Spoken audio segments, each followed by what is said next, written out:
Hello, Huskies. This is Dr. T. Happy International Week. For those of you who don't know me, I used to be the chemistry teacher at RHP and Renaissance, and I had to move abroad to be closer to family. So now I live between Costa Rica and Mexico and Argentina. And today I'm in Mexico City. So I thought that to celebrate International Week, I would show you around what I think are the two most iconic landmarks of the city and tell you some fun facts about them. So I hope you enjoy the ride. So come along. All right, Husky, so here we are at our first stop. It's El Ángel de la Independencia, or the Angel of Independence. It's probably the most famous monument here in the city, so let me zoom in and tell you a little bit more about it. Okay, so here is the Angel of Independence, or El Ángel de la Independencia. It's called the Angel because, as you can see, there is a golden winged statue on top. That's actually not an angel, it's a Roman goddess, but it looks like an angel, so everyone calls it the Angel. One fun fact about that statue is that it's not the original one. The original one broke down in the 1950s after an earthquake, and so they replaced it with a replica. So what you see there is not the original statue. Now, another fun thing about this monument is that it's a mausoleum, so it's a tomb. There are human remains on the base of the monument, and these are the remains of the heroes of Mexico's independence, because this monument was built to celebrate Mexico's independence from Spain. So they are actually buried down there on the base of the monument. Another interesting thing about it is that now you see that it's all scaffolded, and that's because there was a recent earthquake here in the city and it messed up with the structure, so now they're trying to repair it. The monument sits also in Avenida Reforma, which is this huge avenue right here, and it's one of the most important avenues in the city.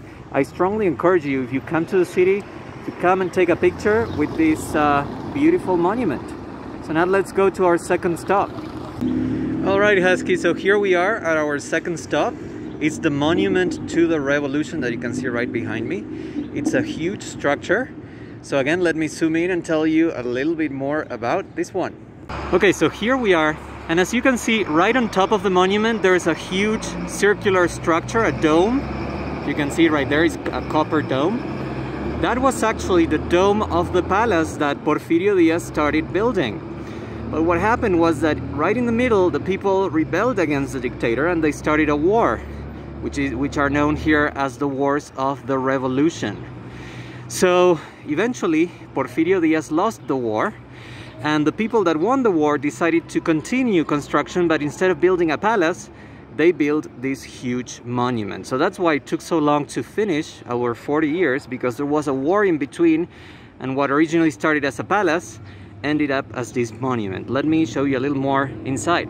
So the monument actually sits in this huge plaza. It's called the Park or the Plaza of the Republic, and it's a huge cement square.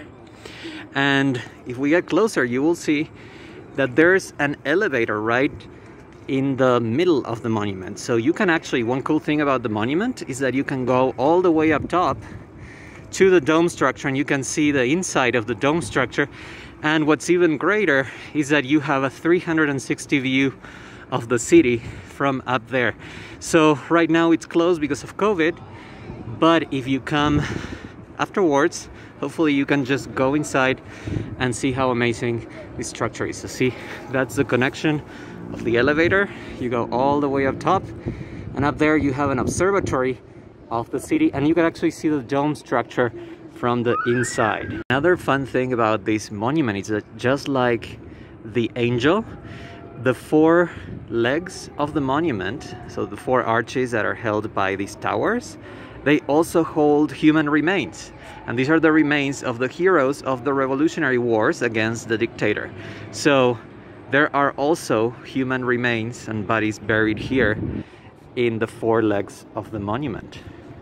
Okay, so this was the Monument of the Revolution. I hope you enjoyed the very short visit to these two landmarks of the city. If you ever come to Mexico City, look at this amazing architecture. There's cuisine, there's culture. So make sure that you visit these two monuments, and there's a lot more to see. I hope you enjoy the ride. Take care and stay safe.